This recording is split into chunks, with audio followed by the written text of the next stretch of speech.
Hello viewers, today we have revision work from the tense for which the questions are before you. Tense is the basic unit. It is fundamental.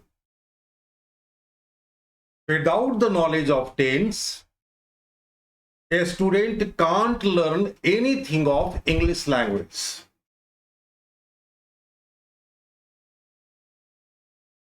Students are much more show their interest towards learning it, because without tense you are nowhere. यदि आप गौर से देखें तो आखिर tense में है ही क्या? Tense का कंसेप्ट समय से है। समय को हम लोग 3 भागों में बांटते हैं। प्रेजेंट टेंस यानी वर्तमान समय, पास्ट टेंस यानी भूतकाल का समय, जो समय बीत गया है, और फ्यूचर टेंस जिसे आप भविष्यत काल के नाम से जानते हैं। तीनों का रिप्रेजेंटेटिव है। अगर आप प्रेजेंट कहते हैं तो इसका अर्थ हो जाता है। इसके 4 भाग हैं: प्रेजेंट इंडेफिनिट, प्रेजेंट कंटिन्यूअस या progressive, present perfect and present perfect continuous. इन चारों टेंस के अंत में आपको है शब्द दिखाई पड़ेगा। जब आप पास्ट कहते हैं तो पास्ट के भी 4 फॉर्म्स हैं: पास्ट इंडेफिनिट, पास्ट कंटिन्यूअस या progressive, past perfect, past perfect continuous. इन चारों टेंस के अंत में हिंदी भाषा का था शब्द मिलेगा। और जब आप कहते हैं future, future indefinite, future continuous, future perfect and future perfect continuous, तो इन चारों के अंत में आपको गा शब्द मिलेगा, जो कि टेंस को पहचानने में, सीखने में, समझने में आपकी काफी मदद करता है। टेंस, प्रेजेंट, पास्ट और फ्यूचर के चारों भाग को यदि हम जोड़ते हैं तो हमारे पास 12 टेंस निकलकर सामने आते।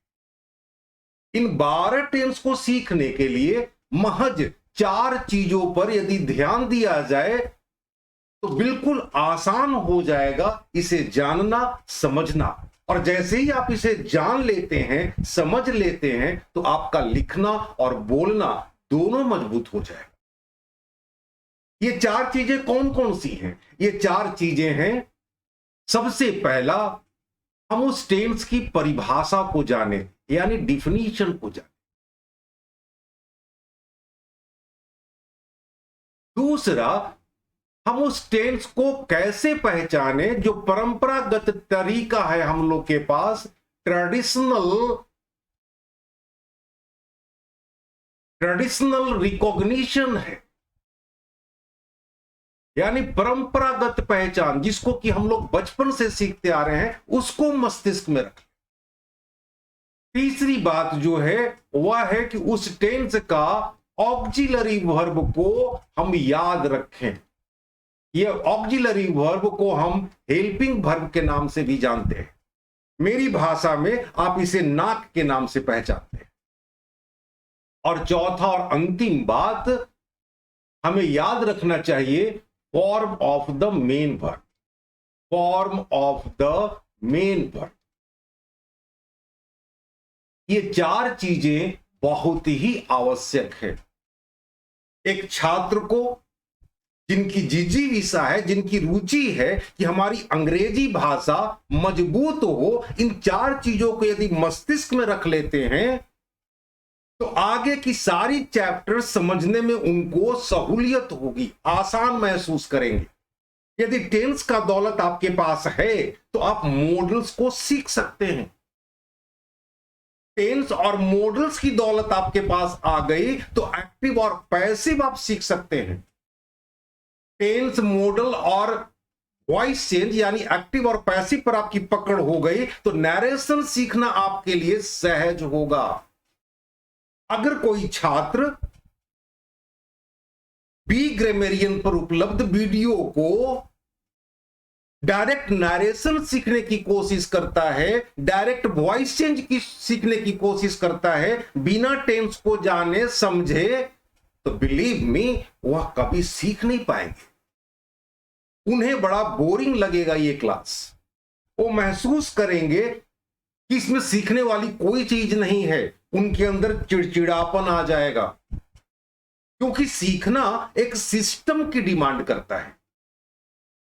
बिना नियम का, बिना सिस्टम का हम किसी भी कार्य को करके सफलता प्राप्त नहीं कर सकते हैं।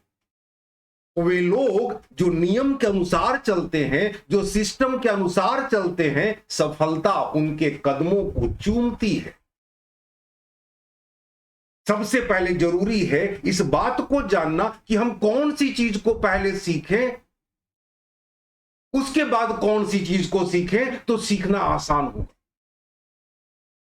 टेंस मात्र 12 है और इसे सीखने में 12 वर्ष का समय नहीं लगेगा। आप चाहें तो इसे कुछ घंटों में सीख सकते हैं। जरूरत है उसे आप मस्तिष्क में रख लें। एजुकेशनल वीडियो को देखने के ख्याल से ना देखें, सीखने के ख्याल से देखें। और यदि आपको एक बार देखने से समझ में नहीं आता तो दोबारा प्रयास करें, तिबारा प्रयास करें, क्योंकि आप इस दौलत को प्राप्त करना चाहते हैं। जिस तरह से एक व्यक्ति पैसा को कमाता है, अर्न करता है, ठीक उसी तरह से इज्जत, प्रतिष्ठा और ज्ञान कमाया जाता है। और कमाने में मेहनत लगती है, आसान नहीं है। मैं आपको आंसर करने से पहले टेंस का पूरा डिटेल्स देता हूं। गौर से समझने और सुनने का प्रयास कीजिएगा। इन सारे 12 टेंस का पूरा एजुकेशनल वीडियो बी ग्रामरियन पर उपलब्ध है। उसे आप अवलोकन करते हैं तो आपका सीखना आसान हो जाता है। 4 चीजें इंपॉर्टेंट है टेंस के अंदर। पहला डिफिनीशन, दूसरा ट्रेडिशनल रिकॉग्निशन, परंपरागत पहचान, तीसरा ऑक्सिलरी वर्ब या हेल्पिंग वर्ब, और चौथा form of the main verb. जहां तक डिफिनीशन की बात है, अगर आपने प्रेजेंट के 4 टेंसेस का डिफिनीशन याद कर लिया तो पास्ट और फ्यूचर का डिफिनीशन ऑटोमेटिकली याद हो जाएगा। कैसे? जैसे प्रेजेंट इंडेफिनिट। गौर से सुनिए और याद करने का प्रयास कीजिए। प्रेजेंट इंडेफिनिट, वर्तमान में जिसकी क्रिया अनिश्चित हो। ठीक इसी पैटर्न पर पास्ट इंडेफिनिट, भूतकाल में जिसकी क्रिया अनिश्चित हो। मैंने सिर्फ वर्तमान, भूत और भविष्य को चेंज कर रहा हूं और कुछ भी नहीं। फ्यूचर इंडेफिनिट, भविष्य में जिसकी क्रिया अनिश्चित हो। Nothing is difficult. Present continuous, वर्तमान में जिसकी क्रिया लगातार जारी हो। पास्ट कंटिन्यूअस, भूतकाल में जिसकी क्रिया लगातार जारी हो। फ्यूचर कंटिन्यूअस, भविष्यत काल में जिसकी क्रिया लगातार जारी हो। It's so easy. Present perfect, वर्तमान में जिसकी क्रिया पूर्ण हो। पास्ट परफेक्ट, भूतकाल में जिसकी क्रिया पूर्ण हो। फ्यूचर परफेक्ट, भविष्यत काल में जिसकी क्रिया पूर्ण हो। प्रेजेंट परफेक्ट कंटिन्यूअस की परिभाषा, वर्तमान में जिसकी क्रिया पूर्णता की ओर लगातार जारी हो। पास्ट परफेक्ट कंटिन्यूअस, भूतकाल में जिसकी क्रिया पूर्णता की ओर लगातार जारी हो। और फ्यूचर परफेक्ट कंटिन्यूअस, भविष्यत काल में जिसकी क्रिया लगातार पूर्णता की ओर लगातार जारी हो। It's so easy. अगर आपने 4 को मस्तिष्क में रखा तो 12 की डिफिनीशन दिमाग में सेट कर गई और यह डिफिनीशन आपको बहुत सहायता करेगा। जो सेंटेंस आप बोलना चाहते हैं उसको पहचानने में आपको बड़ी सहायता। ये तो हुई डिफिनीशन की बात। ट्रेडिशनल रिकॉग्निशन वो और आसान है। जो परंपरागत बचपन से हम सीखते आए हैं टेंस को पहचानने के लिए, वो आज बहुत आसान। प्रेजेंट इंडिफिनिट कहते हैं तो ता है, ती है, ते हैं मुख्य क्रिया के साथ लगा रहेगा। पास्ट इंडिफिनिट कहते हैं तो ता था, ती थी, ते थे, या ई ए इसमें है और था नहीं होगा। फ्यूचर इंडेफिनिट कहते हैं तो गा, गे, गी ओनली। प्रेजेंट कंटिन्यूअस कहते हैं रहा है, रही है, रहे हैं। पास्ट कंटिन्यूअस कहते हैं रहा था, रही थी, रहे थे। फ्यूचर कंटिन्यूअस कहते हैं रहा होगा, रही होगी, रहे होंगे। It's so easy. Present perfect कहते हैं चुका है, चुकी है, या है, ई है, साउंड मिलेगा। पास्ट परफेक्ट कहते हैं चुका था, चुकी थी, या था, ई थी, साउंड मिलेगा। और फ्यूचर परफेक्ट कहते हैं चुका होगा, चुकी होगी, चुके होंगे, या होगा, ई होगी, ए होंगे, साउंड मिलेगा। प्रेजेंट परफेक्ट कंटिन्यूअस की दो पहचान होती है, रहा है, रही है और time factor. Past perfect continuous की भी दो पहचान होगी, रहा था, रही थी और time factor. Future perfect continuous की भी दो पहचान होगी, रहा होगा, रही होगी और टाइम फैक्टर। अगर आप सेपरेटली टेंस को देखेंगे तो ये सारी चीजें टैली करेंगी। अब बात उठती है ऑक्सिलरी वर्ब की। तो ऑक्सिलरी वर्ब प्रेजेंट इंडेफिनिट में कुछ भी नहीं होता है।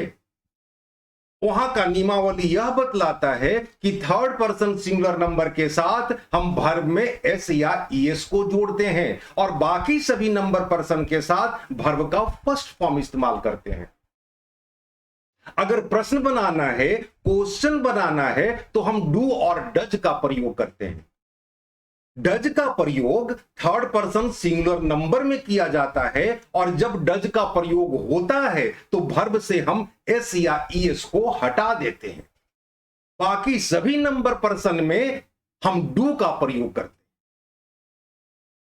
पास्ट इंडेफिनिट भी बहुत आसान है, यहां पर कोई सहायक क्रिया नहीं होती। पास्ट इंडेफिनिट एक ऐसा टेंस है जहां पर वर्ब का सेकंड फॉर्म प्रयोग किया जाता है। अगर प्रश्न बनाना हो तो हम डिड का प्रयोग करते हैं और जब डिड का प्रयोग होगा तो वर्ब का सेकंड फॉर्म नहीं, वर्ब का फर्स्ट फॉर्म हो जाता है। अगर बात करें फ्यूचर इंडेफिनिट की तो फ्यूचर इंडेफिनिट में क्योंकि विल और शैल का प्रयोग किया जाता है, इसे हम मॉडल्स के नाम से जानते हैं और आपकी जानकारी में है कि मॉडल्स के साथ हमेशा V1 का प्रयोग होता है। अगर प्रेजेंट कंटिन्यूअस की सहायक क्रिया को देखें तो यहां पर पाया जाएगा is, am, are. Past continuous की सहायक क्रिया को देखें, सहायक क्रिया से ही टेंस की पहचान बनती है, वहां हो जाएगा वाज, वेयर। फ्यूचर कंटिन्यूअस की सहायक क्रिया को देखें तो विल बी और शैल बी, इसी से टेंस की पहचान होती है। प्रेजेंट परफेक्ट को आप अगर गौर करते हैं तो वहां सहायक क्रिया होती है हैज और हैव। पास्ट परफेक्ट को देखें तो यहां पर सहायक क्रिया होती है हैड और फ्यूचर परफेक्ट को देखें तो यहां पर सहायक क्रिया होती है विल हैव और शैल हैव। इसी में आगे जो तीन टेंस बच रहे हैं, present perfect continuous, past perfect continuous, future perfect continuous, उसमें सिर्फ बिन जोड़ देंगे तो आपका सहायक क्रिया बन जाएगा। जैसे प्रेजेंट परफेक्ट कंटिन्यूअस की सहायक क्रिया होती है हैज बिन और have been, past perfect continuous की सहायक क्रिया होती है हैड बिन और फ्यूचर परफेक्ट कंटिन्यूअस की सहायक क्रिया होती है विल हैव बिन और shall have been. It's so easy. और सहायक क्रिया ही चिल्ला चिल्ला कर कहती है कि मैं अमुक टेंस से हूं, मेरा टेंस का नाम ये है। इसे याद रखना चाहिए एक छात्र को। अब बात आती है form of the main verb. Main verb का हम कौन सा फॉर्म इस्तेमाल करते हैं? हम लोग के पास 12 टेंस हैं। 12 टेंस में से 6 टेंस के साथ हम वर्ब प्लस आईएनजी का प्रयोग करते हैं। 6 टेंस यानी आधा टेंस में वर्ब प्लस आईएनजी। कौन कौन सा टेंस है? वो 6 टेंस कौन कौन से हैं? वो 6 टेंस हैं present continuous, present perfect continuous, past continuous, past perfect continuous, future continuous, future perfect continuous. यानी 12 में से 6 में वर्ब प्लस आईएनजी का प्रयोग होता है। 3 टेंस ऐसे हैं जिसमें हम वर्ब का थर्ड फॉर्म इस्तेमाल करते हैं और उनका नाम है प्रेजेंट परफेक्ट, पास्ट परफेक्ट और फ्यूचर परफेक्ट।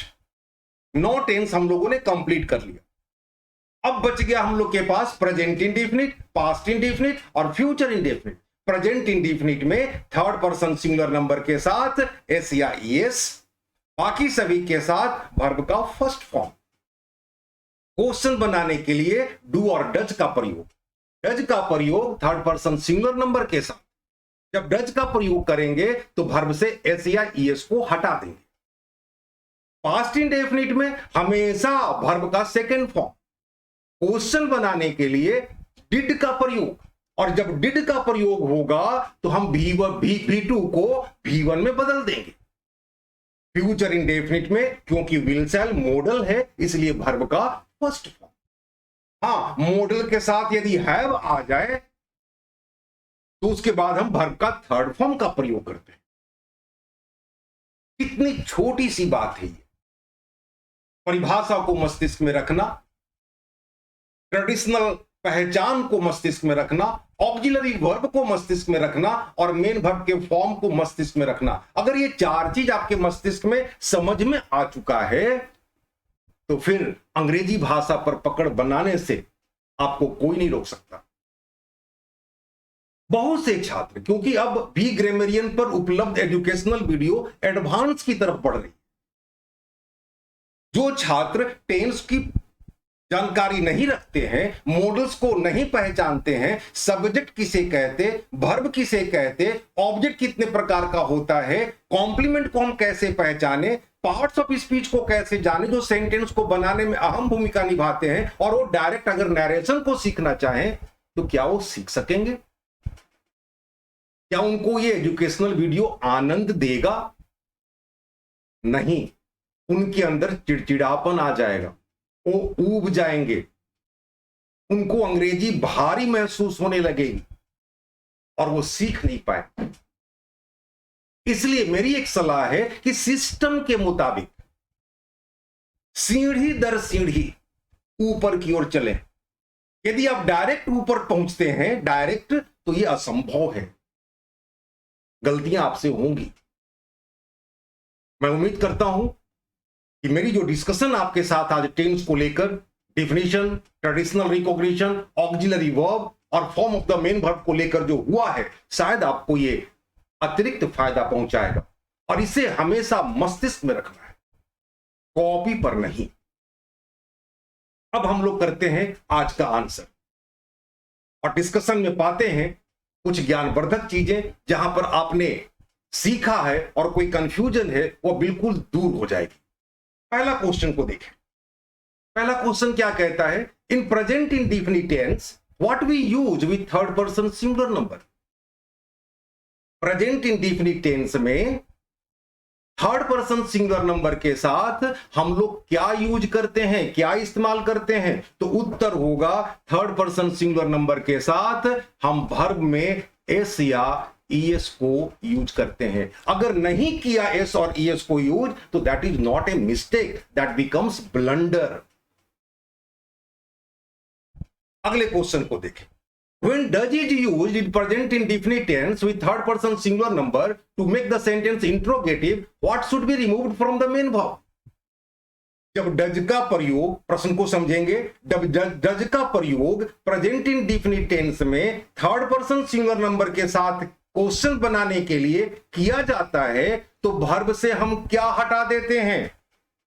तो हम वर्ब से हटा देते हैं एस या ईएस को। क्योंकि अगर एस और ईएस डज के साथ रहेगा तो वह सेंटेंस गलत हो जाएगा। इसलिए जब भी डज का प्रयोग करते हैं इंट्रोगेटिव करने में या निगेटिव करने में, तो वर्ब में एस या ईएस का प्रयोग नहीं किया जाता, हटा दिया जाता है। अगले सेंटेंस को देखिए। What the word is used to make the sentence interrogative in past indefinite tense? प्रश्न को समझिएगा।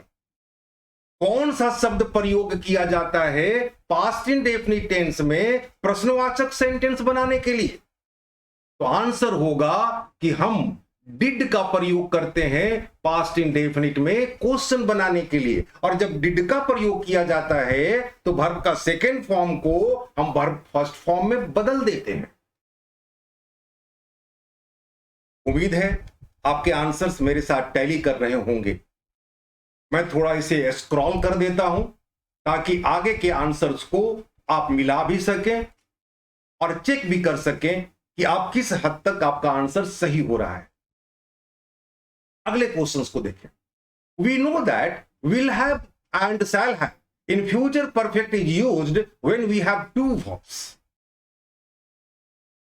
हम लोग जानते हैं कि विल हैव और शैल हैव का प्रयोग फ्यूचर परफेक्ट टेंस में तब किया जाता है जब हम लोग के पास दो वर्ब हो।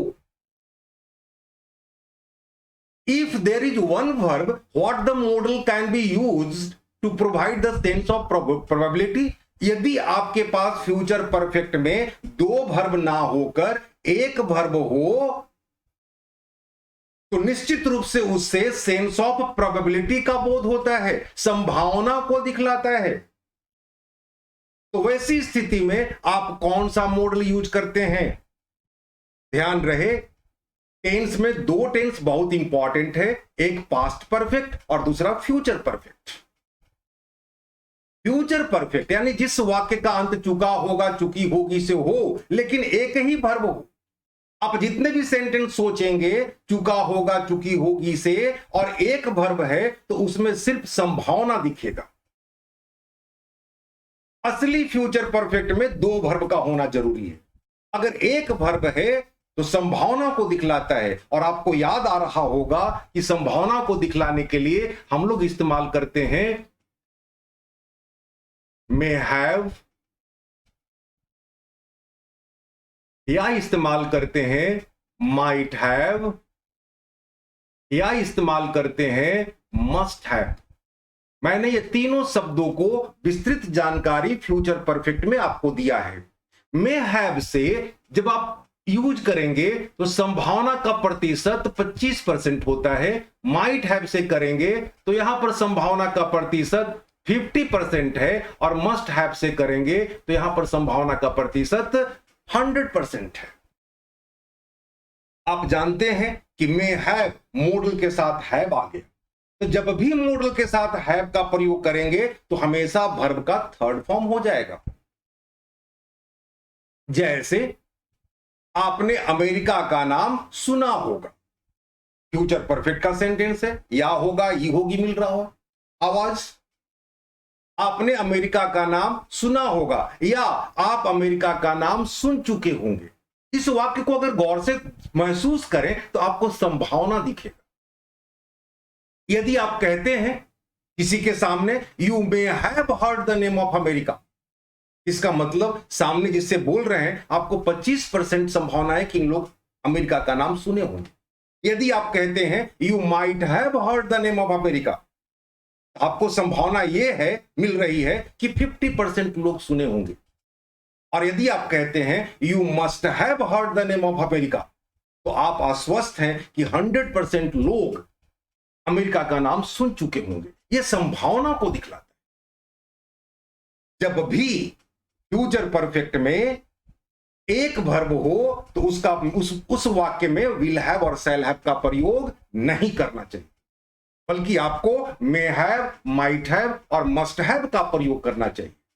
जब दो वर्ब हो तो वैसी स्थिति में पहले काम को हम फ्यूचर परफेक्ट में लिखेंगे, यानी विल हैव शैल हैव का प्रयोग करेंगे, और दूसरे काम को नियम के अनुसार प्रेजेंट इन डेफिनिट टेंस में लिखेंगे। यह रूल है। उम्मीद है आपको ये पॉइंट्स क्लियर हो गई होंगी। अगले को देखें, first work of future perfect take will have और shall have, then the second work should be written in what tense?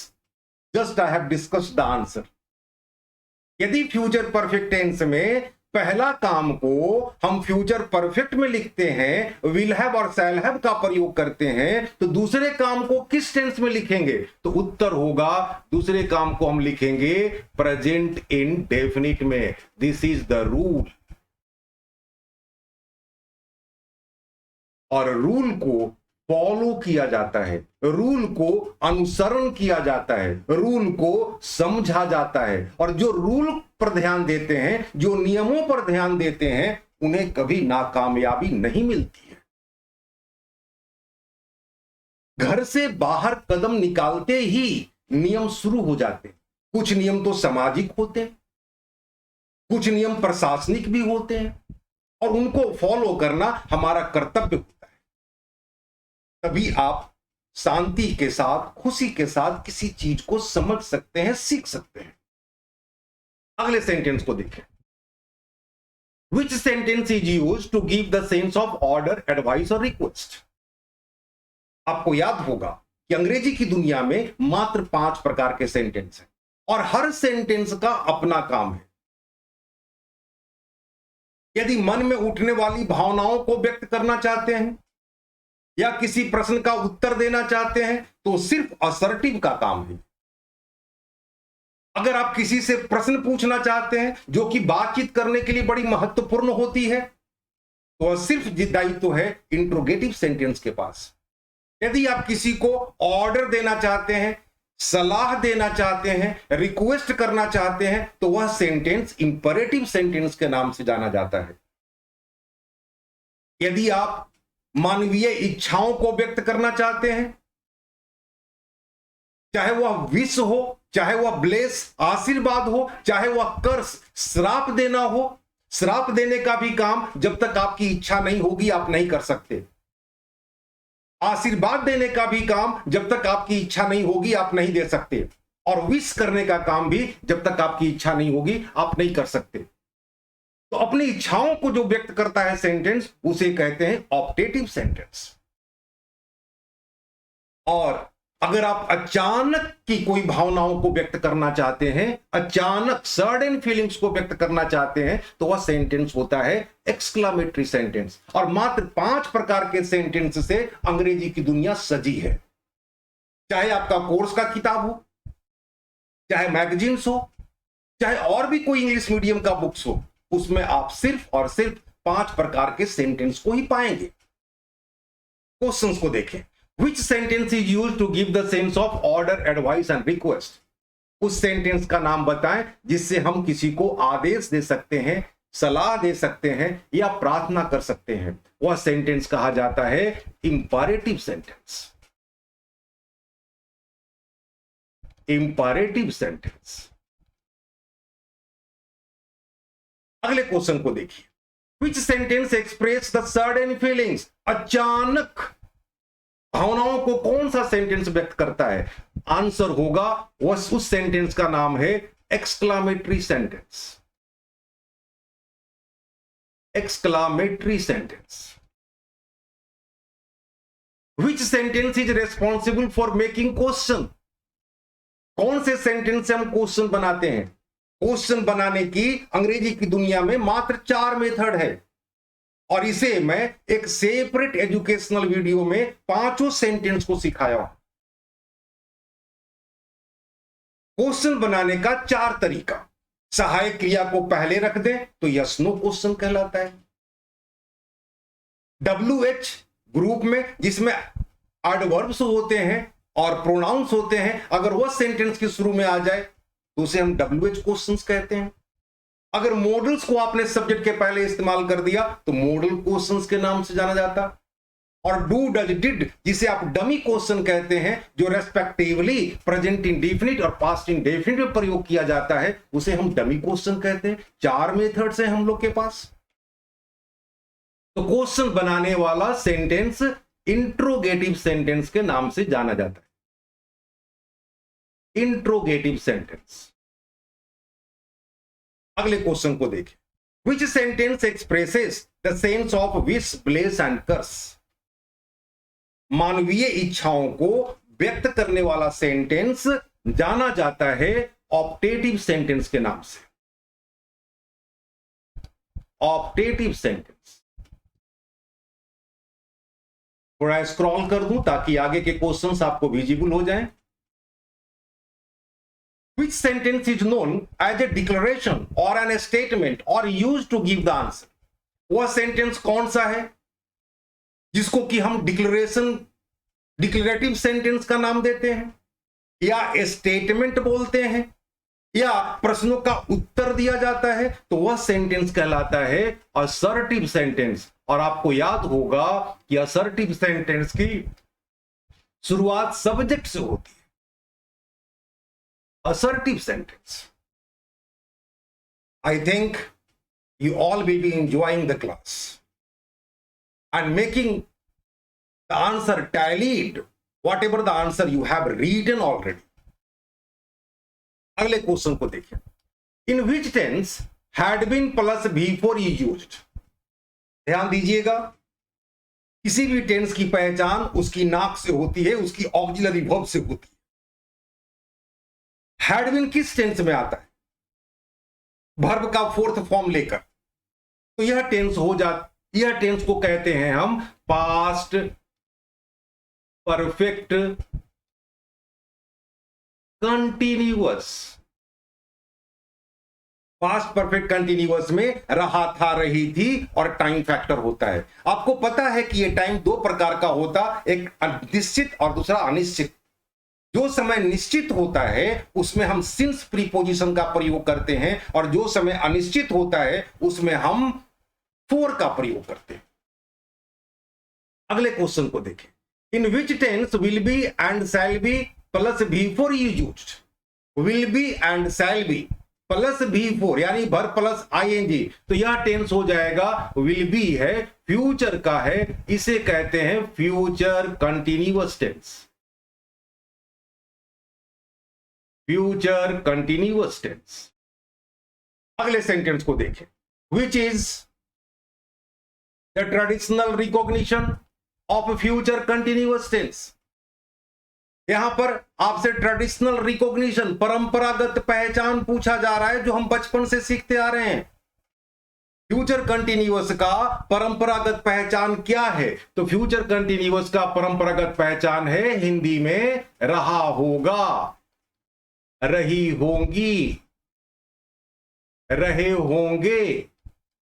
इसके द्वारा हम सेंटेंस को पहचान लेते हैं कि यह फ्यूचर कंटिन्यूअस में है, और उसी के मुताबिक ऑक्सिलरी वर्ब और मेन वर्ब का प्रयोग कर लेते हैं।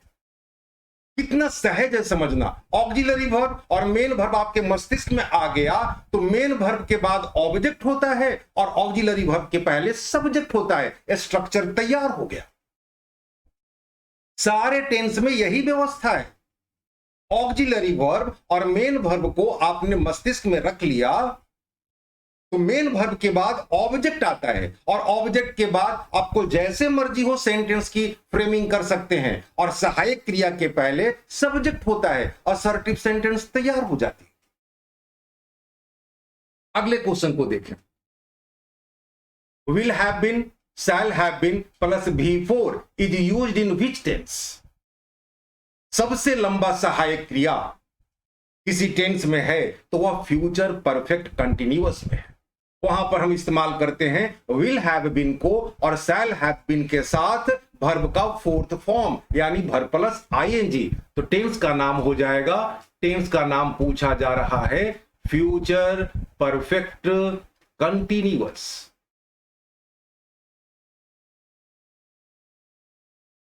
अगला क्वेश्चन देखें।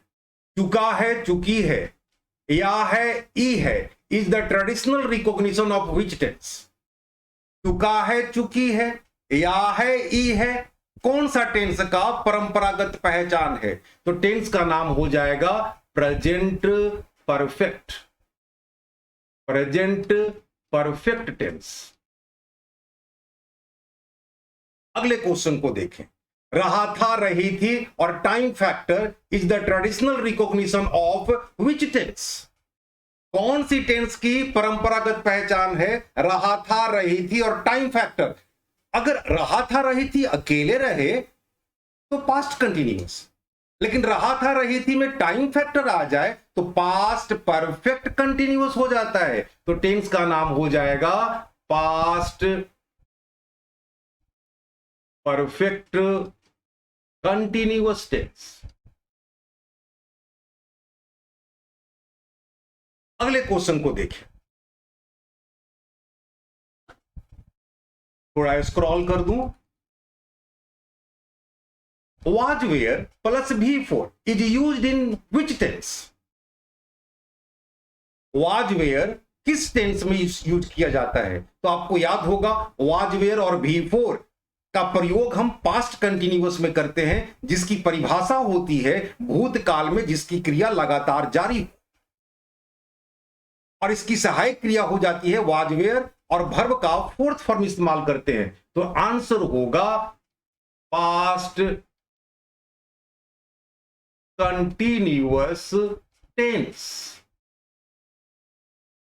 अगले सेंटेंस को देखिए, ता था ती थी। गौर कीजिएगा, ता था यानी था जब है तो उसके पहले ता का होना जरूरी है। जैसे वह स्कूल जाता था, मैं प्रतिदिन तुम्हारे घर आता था, ऐसा सेंटेंस होगा तो उसे हम पास्ट इंडेफिनिट कहेंगे। या फिर साउंड मिलेगा या ई ए, इसमें है और था नहीं होना चाहिए, है और था इसमें नहीं होना चाहिए।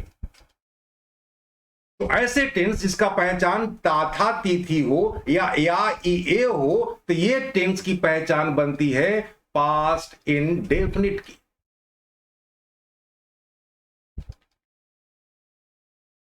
अगला क्वेश्चन को देखा जाए, what is the definition of past indefinite? Past indefinite की परिभाषा क्या है?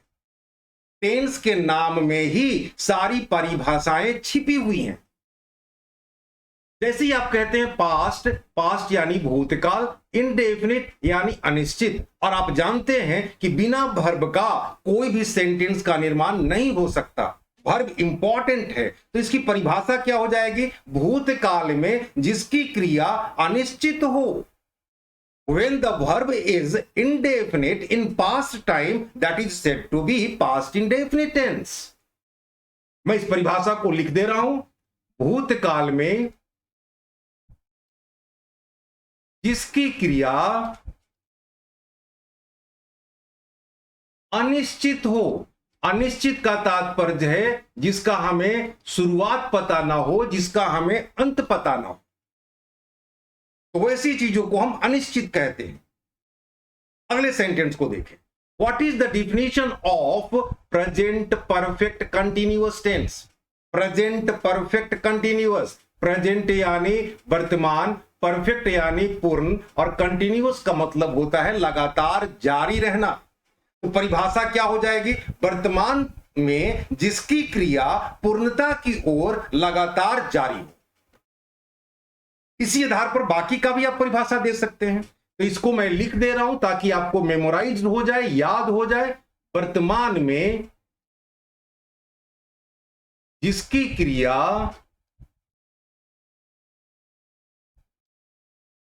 पूर्णता की ओर लगातार जारी हो, तो उसे हम प्रेजेंट परफेक्ट कंटिन्यूअस टेंस के नाम से जानेंगे। और आज के सेशन का अंतिम क्वेश्चन है, what is the definition of present perfect tense? जैसा कि मैं बता चुका हूं कि टेंस में उसकी परिभाषा छिपा हुआ है, प्रेजेंट यानी वर्तमान, परफेक्ट यानी पूर्ण, यानी वर्तमान में जिसकी क्रिया पूर्ण हो उसे हम प्रेजेंट परफेक्ट टेंस के नाम से जानते हैं। इसे लिख दें हम, वर्तमान में जिसकी क्रिया पूर्ण हो उसे हम प्रेजेंट परफेक्ट टेंस के नाम से जानते हैं। इसके पहले कि आज के सेशन की समाप्ति की मैं घोषणा करूं, मैं एक बार फिर से आपसे कहना चाहूंगा, यदि टेंस का दौलत आपके पास है तो you will be richer and wealthy in English language. और यदि यह दौलत नहीं है और आप नरेशन को सीखने का प्रयास कर रहे हैं, वॉइस को सीखने का प्रयास कर रहे हैं, तो निश्चित आप असफल हो जाएंगे। स्टेप बाय स्टेप सीखने की कोशिश करें। कोशिश आपकी यह होनी चाहिए, जो बी ग्रामरियन में पहला वीडियो है उसको पहले देखें और समझें, फिर दूसरे को देखें और समझें, फिर तीसरे को, फिर चौथे को, क्रमशः ऊपर की ओर बढ़ें। काफी क्लासेस आप लोगों की डेवलपमेंट के लिए मेहनत के साथ मैं तैयार कर रहा हूं। हो सकता है किसी छात्र को बिल्कुल फायदेमंद नजर ना आए, लेकिन कुछ छात्रों को बहुत ही ज्यादा फायदेमंद नजर आए। यह तो व्यक्ति विशेष की अपनी समझ पर डिपेंड करता है। यदि आप कंटिन्यूअस सीख रहे हैं और नीचे से ऊपर की तरफ जा रहे हैं तो आपकी डेवलपमेंट होगी, और यदि आप ऊपर से देखना शुरू कर रहे हैं, ऊपर से देखकर नीचे की तरफ आ रहे हैं, तो निश्चित आप बहुत जल्दी थक जाएंगे, आपके मन में चिड़चिड़ापन आ जाएगा, आप सीख नहीं सकेंगे और आपको बड़ा बुरा लगेगा। एजुकेशनल वीडियो को देखने में आनंद नहीं आए। इसलिए क्रमशः नीचे से जाने, सारे शब्दों को पहचानने की कोशिश करें। अंग्रेजी का सिलेबस मात्र 2 लाइन में खत्म हो सकता है, यह कहते हुए कि हमें स्टडी करना है 5 प्रकार के सेंटेंस को और 8 प्रकार के वर्ड्स को। यदि 8 प्रकार के वर्ड्स पर आपकी पकड़ बन गई तो सेंटेंस पर पकड़ ऑटोमेटिकली हो जाए, चाहे वह सेंटेंस एक्टिव हो या पैसिव हो, डायरेक्ट हो या इनडायरेक्ट हो, कॉम्प्लेक्स हो या कंपाउंड हो, या क्लाउज में प्रिंसिपल क्लाउज हो या सबऑर्डिनेट क्लाउज हो। Everything will be clear before you if you understand and if you move up from down to upside. This is enough for the today session. Going to conclude now, saying all of you, thank you very much.